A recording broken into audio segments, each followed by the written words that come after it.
Bonjour à tous et bienvenue dans les tutoriels Dialogue Insight. Mon nom est Samuel et aujourd'hui j'aimerais aborder un sujet avec vous sur lequel vous nous avez posé plusieurs questions à travers le temps, l'acquisition de clients. Donc directement sur Dialogue Insight, vous avez différents outils qui vont vous permettre de faire de l'acquisition de clients de façon autonome de votre côté et c'est de ça que je voulais vous parler un petit peu aujourd'hui. Ça va se faire en 3 sections parce qu'il y a 3 outils principaux sur Dialogue Insight pour faire cette acquisition-là et on commence maintenant. Excellent! Donc, avant de tomber directement sur Dialogue Insight et de vous montrer les étapes à suivre pour utiliser les 3 outils, je tenais à vous les présenter. Donc, le premier va être les intercepteurs, qui va être une espèce de pop-up qu'on va pouvoir mettre sur votre site web pour demander au contact de s'abonner à vos communications.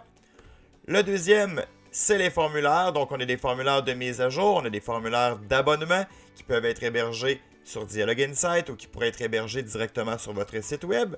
Et finalement, on a les notifications web que vous allez aussi pouvoir brancher avec votre site web pour afficher des notifications à vos contacts qui ne sont pas encore connus de la base de données.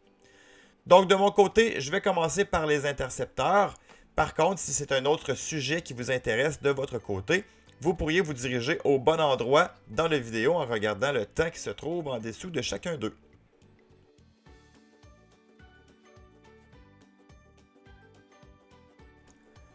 Donc, la première étape pour configurer votre intercepteur va être de dire à Dialogue Insight sur quel site web est-ce que vous voulez que cet intercepteur-là s'affiche.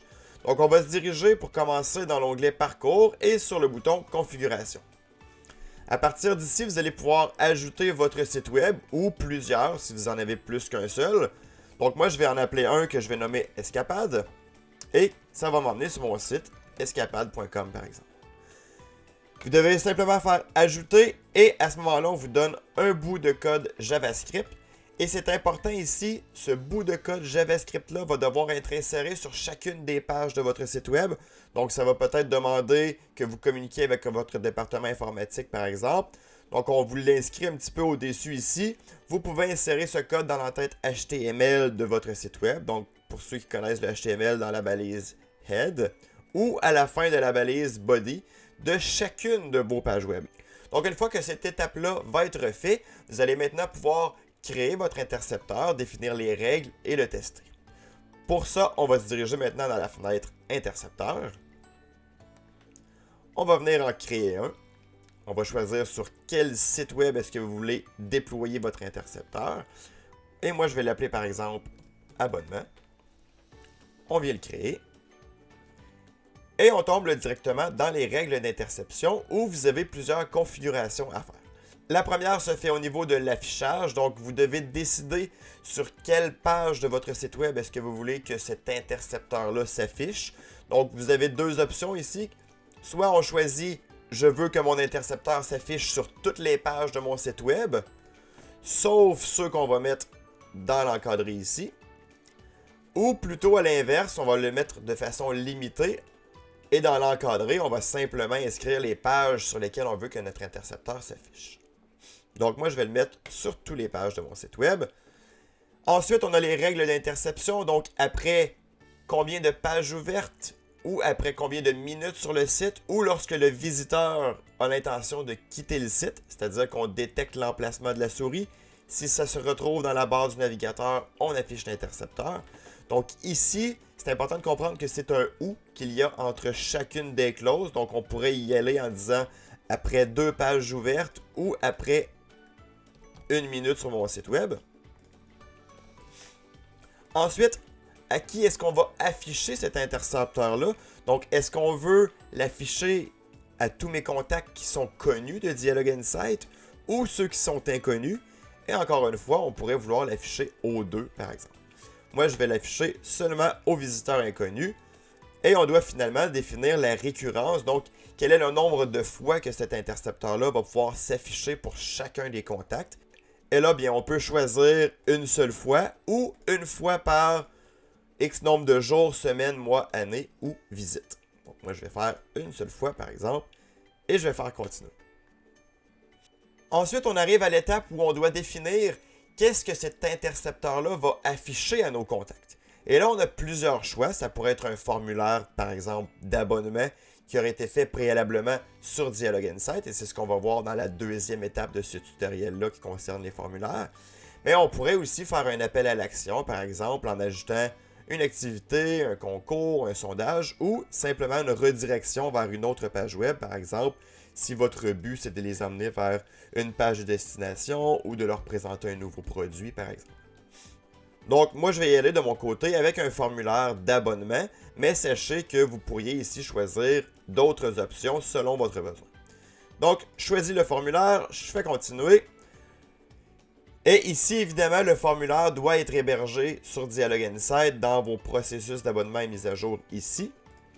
Et on sélectionne le formulaire qu'on souhaite afficher dans l'intercepteur. Par exemple, moi, je vais mettre l'abonnement à l'infolettre. Je vais définir une largeur un peu supérieure à celle que j'ai présentement. Plutôt un 800 par exemple. Et ensuite, on passe à la mise en ligne où vous allez pouvoir tester votre intercepteur pour s'assurer que tout fonctionne correctement. Et vous allez pouvoir définir une date et une heure de départ et une date et une heure de fin à l'intérieur duquel vous voulez que votre intercepteur s'affiche.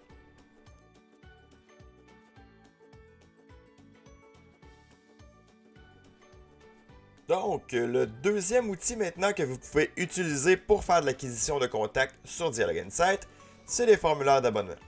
Donc, le menu se trouve dans la section toujours de gauche dans Processus et sous le bouton Abonnement mise à jour. De là, vous allez pouvoir venir créer un formulaire. Donc, on a les formulaires d'abonnement, on a aussi les formulaires de mise à jour de profil. Évidemment, si votre but c'est de faire de l'acquisition de contacts, c'est plutôt un formulaire d'abonnement que vous allez vouloir faire plutôt qu'un formulaire de mise à jour du profil. Et ici, vous avez deux types de déploiements disponibles qui vont quand même avoir une différence majeure entre chacun d'entre eux. Donc le premier, si vous hébergez sur Dialog Insight, lorsque vous allez publier votre formulaire, on va simplement vous générer une URL https://app.dialoginsight.com/formulaire, etc. Donc vous allez avoir un URL d'accès direct au formulaire. Alors que si vous choisissez l'option plutôt de l'intégrer à votre site web, lorsque vous allez publier le formulaire, ce n'est pas un URL qu'on va vous donner, mais plutôt le code HTML pour faire fonctionner ce formulaire-là. Donc, tout ce que vous avez à faire à partir de ce moment-là, c'est de prendre le code HTML qu'on va vous avoir fourni, de le prendre et de l'intégrer sur votre site web à l'endroit où vous voulez pour que ça fonctionne. Et quand les gens vont s'abonner via ce formulaire sur votre site web, ils vont être automatiquement ajoutés et abonnés sur Dialog Insight. Donc, dans l'exemple d'aujourd'hui, moi, je vais faire héberger par Dialog Insight. À la fin, je vais apporter une petite touche pour vous expliquer la différence pour intégrer votre site web. La raison pourquoi je fais héberger par Dialog Insight, c'est que je vais avoir une étape de plus qui va me permettre de définir le visuel de mon formulaire, alors que lorsqu'on l'intègre au site web, bien, on vous fournit aussi une feuille de style CSS que vous pouvez modifier à votre guise pour l'intégrer dans le visuel de votre site web. Donc, hébergé par Dialog Insight, on choisit la langue, soit français ou anglais dans mon cas, et je viens faire créer. Et on arrive directement dans le processus. La première étape, je vous conseille simplement de lui donner un nom. Donc, par exemple, formulaire d'abonnement aux communications Escapade. Sauvegarder. Et vous avez par la suite le point d'entrée de votre formulaire qui amène vers le formulaire d'abonnement et une page d'abonnement réussie lorsque le contact vient compléter le formulaire. Donc, la première chose à faire, ça va être de définir le formulaire d'abonnement d'un point de vue visuel. Et ici, ça fonctionne exactement comme l'éditeur de messages. Donc, vous avez des blocs de structure de 1, 2, 3 colonnes et vous avez des contenus, donc du texte, des séparateurs, des boutons, des images, des suivis sociaux ou un formulaire que vous allez pouvoir glisser dans le visuel de votre formulaire. Donc moi ici, pour sauver un peu de temps, je vais vous épargner toutes les étapes de construction du formulaire, mais sachez que ça fonctionne comme un message. Génial, donc mon visuel est maintenant fait, j'ai mis le logo dans mon en-tête, j'ai mis des suivis sociaux avec un avis légaux dans le pied de page. J'ai changé un petit peu les styles visuels de mon formulaire pour changer la couleur du bouton et la couleur des textes.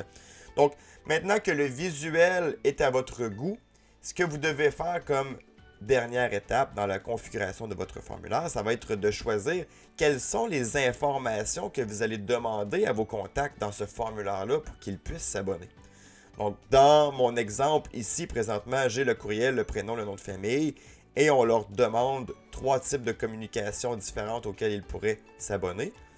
Mais tout ça se configure à partir du bouton dans le haut ici qu'on dit « Configuration du formulaire ».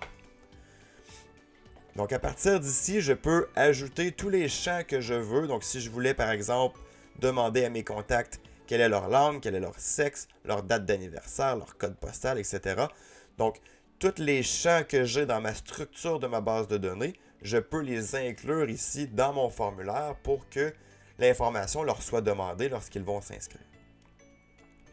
Et ici, c'est super important, lorsque vous ajoutez un champ, vous avez toujours l'étiquette. Donc, l'étiquette, c'est ce que le contact qui va s'inscrire va voir comme nom de champ.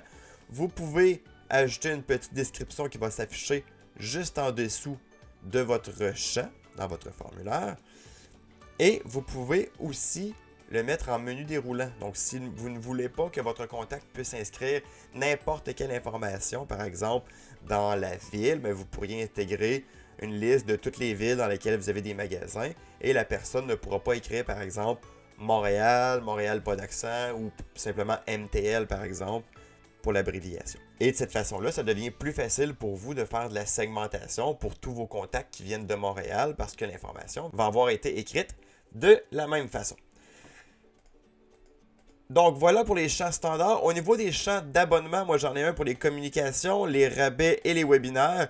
Et à chaque fois que vous ajoutez un abonnement dans vos formulaires, vous avez 2 options. Soit de le mettre comme étant une case à cocher, donc la personne doit cocher si elle souhaite recevoir les abonnements, les communications. Ou vous pouvez aussi le mettre en valeur fixe à abonner. Ce qui veut dire que présentement, pour mon type de communication générale, si je le mets en valeur fixe à abonner, ça va être 100% transparent dans le formulaire, mais dès que le contact va avoir cliqué sur « Je m'abonne », ben, il va être abonné automatiquement aux communications générales. Je vous montre un petit peu à quoi ça ressemble de façon visuelle. Donc, si je choisis valeur fixe et que je vais sauvegarder et que je retourne dans mon formulaire d'abonnement ici, on voit maintenant que je ne demande plus l'abonnement aux communications générales. C'est par défaut lorsque la personne clique sur « Je m'abonne ». Donc, l'idée générale ici, c'est de venir définir le visuel de votre formulaire, de venir définir quels sont les champs que vous allez demander pour que les personnes puissent remplir ce formulaire-là.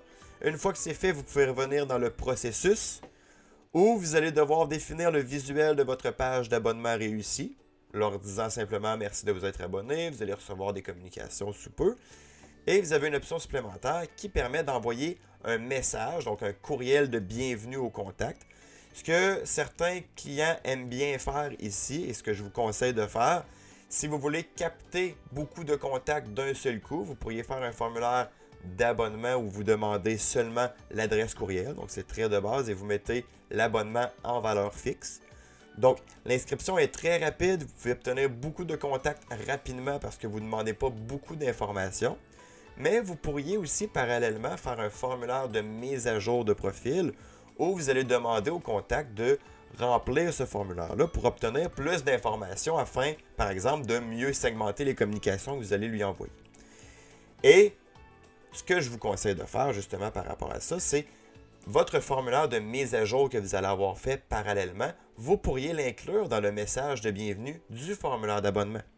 Donc la personne s'inscrit via votre formulaire, elle reçoit automatiquement un message qui lui souhaite la bienvenue dans vos communications et qui lui demande de mettre à jour ses informations si elle le souhaite. Donc une fois que tout ça est fait de votre côté, il ne vous reste simplement qu'à publier votre formulaire. On va vous générer un URL ici que vous pouvez simplement copier et coller dans un nouvel onglet. Et on va pouvoir accéder directement au formulaire par ici. Ce qui fait que, comme c'est un URL que vous avez, bien, vous pourriez mettre ça à l'endroit de votre choix. Vous pourriez même Dans le cas de certains clients, ils vont même générer un QR code, donc un code qui peut être scannable avec l'URL pour mettre sur des pancartes, des arrêts d'autobus, des affiches, etc. Donc ici, l'URL peut être utilisée de différentes façons pour être créatif et l'utiliser à des endroits clés, dans votre cas, pour faire de l'acquisition de nouveaux contacts. Je fais une petite parenthèse pour ceux qui vont faire des formulaires d'abonnement intégrés sur votre site web. Donc, comme je disais tantôt, on ne peut pas définir le visuel. Ici, tout ce qu'on va définir, c'est quelles sont les informations qu'on demande au contact pour le remplir. Lorsque vous allez vouloir le publier, on n'a pas de bouton de publication en tant que tel, mais vous avez une section implémentation dans le haut ici.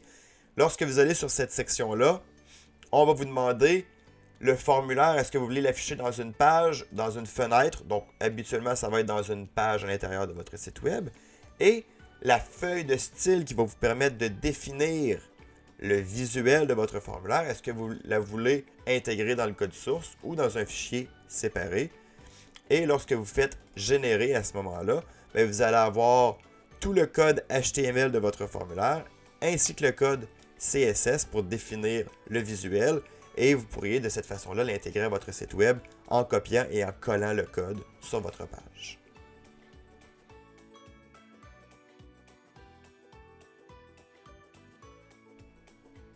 Finalement, notre troisième outil pour faire de l'acquisition de contacts, c'était les notifications web. Donc, premièrement, on va devoir configurer une notification pour indiquer sur quel site est-ce qu'on veut envoyer ces notifications web-là. Donc, on va aller sur Configuration et sur le bouton Notification push. À partir de là, vous allez pouvoir ajouter votre site web ou ajouter une app mobile, selon si vous voulez que vos notifications s'affichent sur votre application mobile ou sur votre site web. Dans le cadre de notre tutoriel aujourd'hui, c'est une notification web qu'on veut faire, donc on va y aller avec « Ajouter votre site web ». À partir de là, vous devez indiquer sur quel domaine est-ce que vous voulez que votre notification s'affiche. Dans mon cas, ce serait par exemple escapade.com. Je vais ajouter une langue qui sera le français pour mon exemple. Et ici, vous pourriez déjà mettre une icône par défaut sur toutes vos notifications. De cette façon-là, lorsque vous allez en créer une, il va déjà avoir une icône qui va être là pour toutes vos notifications par défaut. Donc, les notifications sur Dialog Insight, ça fonctionne avec le système qu'on appelle Firebase Cloud Messaging. Donc, ça, c'est un service que Google offre. C'est un service qui est gratuit. Et il faut vous ouvrir un compte. Donc, vous pouvez passer par le lien qui est inséré ici. C'est important de vous ouvrir un compte sur Firebase Cloud Messaging et d'aller chercher l'identifiant de l'expéditeur et la clé de serveur que vous allez devoir copier dans les deux boîtes de texte ici. Donc, une fois que ça va être fait, c'est possible que vous ayez besoin de votre département technique, mais c'est la première étape. On doit synchroniser le compte Firebase Cloud Messaging avec Dialog Insight en insérant l'identifiant de l'expéditeur et la clé du serveur. Une fois que c'est fait, vous pouvez faire sauvegarder et on passe à l'étape suivante et qui est la dernière étape au niveau des configurations. Un peu comme pour l'intercepteur, on vous donne des scripts que vous devez copier sur toutes les pages de votre site web. On le dit un petit peu dans le texte ici, vous devez copier le code suivant à l'intérieur de la balise HTML, donc à l'intérieur de l'entête de votre site web. Et encore une fois, ça doit être présent sur toutes les pages.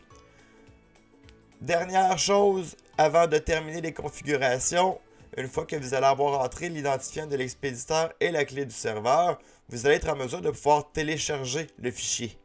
Donc, sur chacune des pages de votre site web, vous allez devoir insérer le bout de code JavaScript qui se trouve ici et vous allez devoir aussi insérer le fichier que vous allez avoir téléchargé à partir du bouton ici.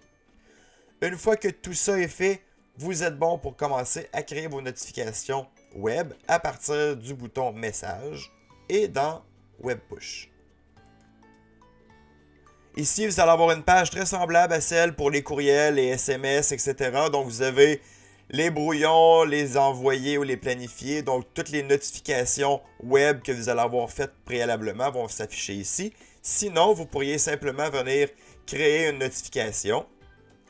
Choisir sur quel site web est-ce que vous voulez que cette notification-là s'affiche, dans le cas où vous en auriez plus qu'une seule. Choisir le type de communication Et ici, je vous conseille de créer un type de communication seulement pour vos notifications web, parce que si quelqu'un veut se désabonner de vos notifications, mais souhaite quand même recevoir l'infolettre, il va pouvoir s'abonner ou se désabonner de un ou de l'autre. Donc, je vais sélectionner mon type de communication et je vais cliquer sur « Préparer le contenu ». On arrive directement dans l'éditeur des notifications web. Première chose, venez sélectionner le ou les langues dans lesquelles vous voulez que votre notification s'affiche. Dans mon cas, ça va être en français par exemple.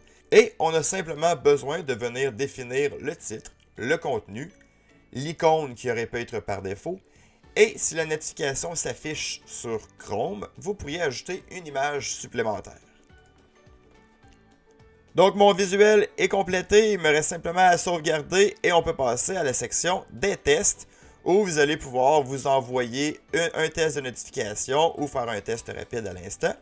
On vous affiche aussi le visuel différent sur Chrome et sur les autres navigateurs, donc Firefox et les autres, et Chrome qui nous permet d'afficher une image supplémentaire. Une fois que tout est beau de votre côté, vous faites passer à la section Envoi, où vous allez pouvoir choisir les destinataires et le moment de l'envoi de votre notification web. Donc ici, il y a un principe qui est important à comprendre, c'est que la notification web va s'afficher à partir du moment où votre contact va avoir été sur votre page web, votre site web, et va avoir accepté les notifications. Pour accepter les notifications, la prochaine fois qu'un contact va aller sur votre site web, on va lui afficher un petit encadré gris dans le haut ici, qui va lui demander d'accepter ou de refuser les notifications web. Si la personne accepte les notifications, même si elle n'est pas sur votre site web au moment où vous voulez envoyer votre notification web, elle va quand même s'afficher parce que le contact les a acceptées auparavant. Donc, vous choisissez le moment de planification, vous préparez l'envoi et vous l'approuvez tout simplement. Dans mon cas à moi, ici, c'est une notification avec un formulaire d'abonnement à l'intérieur qui leur demande s'ils sont prêts pour le camping et le formulaire leur permet de pouvoir s'inscrire à l'infolettre et recevoir des promotions en lien avec le camping par exemple. Et surtout, de faire de l'acquisition de votre côté.